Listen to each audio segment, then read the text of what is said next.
I'm going to end this section by looking at a few more examples where we're going to test some integrals for convergence. So we might be able to use the direct comparison test or the limit comparison test, or we might be able to just straight up integrate. And I will do an example of each here. The first one that we're given here is the integral from 0 to pi of dt over the square root of t plus sine t. So the problem is at the endpoint 0. That would cause the denominator to be 0, so the function itself would go to infinity.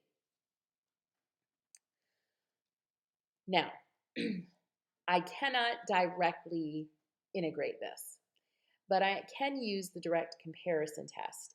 Now, I want you to note a couple things. First, in the interval from 0 to pi, if I look at the denominator, so let me write this down. For t values between 0 and pi,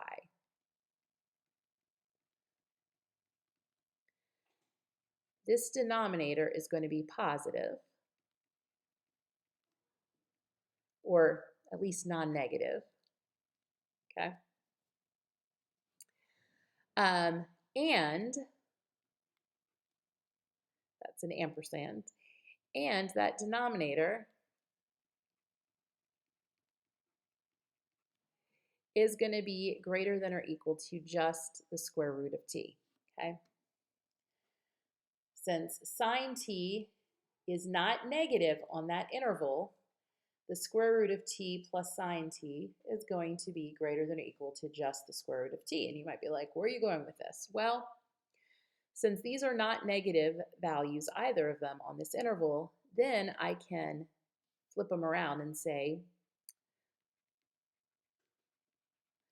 1 over the square root of t plus sine t is less than or equal to 1 over the square root of t. Okay, so I'm going to use the direct comparison test, and I'm going to directly compare this to the function 1 over the square root of t. So on this interval, the function that I'm looking at is always less than or equal to the function 1 over the square root of t, and that's why I can use the direct comparison test. So what does that tell us? Well, it tells us that the limit as a goes to 0, here we go, from a to pi, of dt over the square root of t plus sine t is going to be less than or equal to the limit as a goes to 0, the integral from a to pi of dt over the square root of t.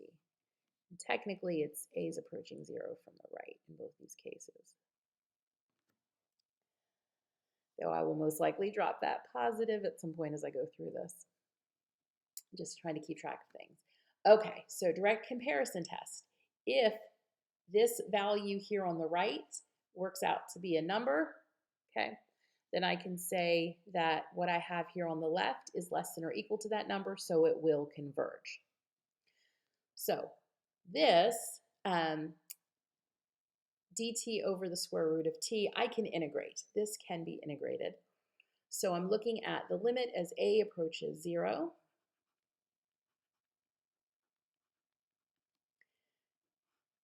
One over the square root of t is t to the negative 1/2 power. When you integrate it, you're going to get 2 times the square root of t. And we're looking at that on the interval from a to pi. So that's the limit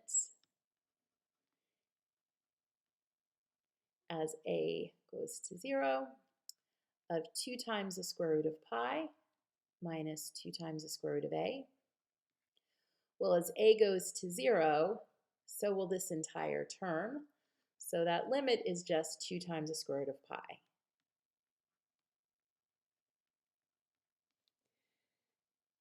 since my function in question, the limit here, if we integrate from a to pi, is less than or equal to 2 times the square root of pi, we can say that this also converges.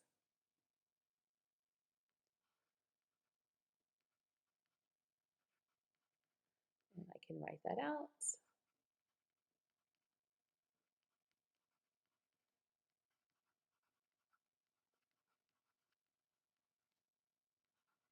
And that's by the direct comparison test.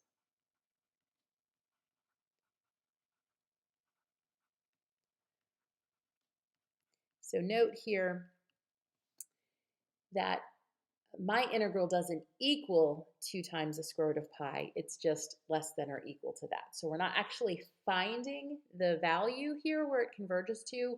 I'm just saying it's got to be less than or equal to 2 times the square root of pi, but I'm not getting its actual value.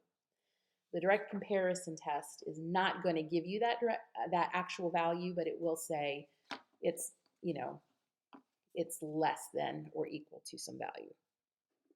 Or it'll tell you it diverges.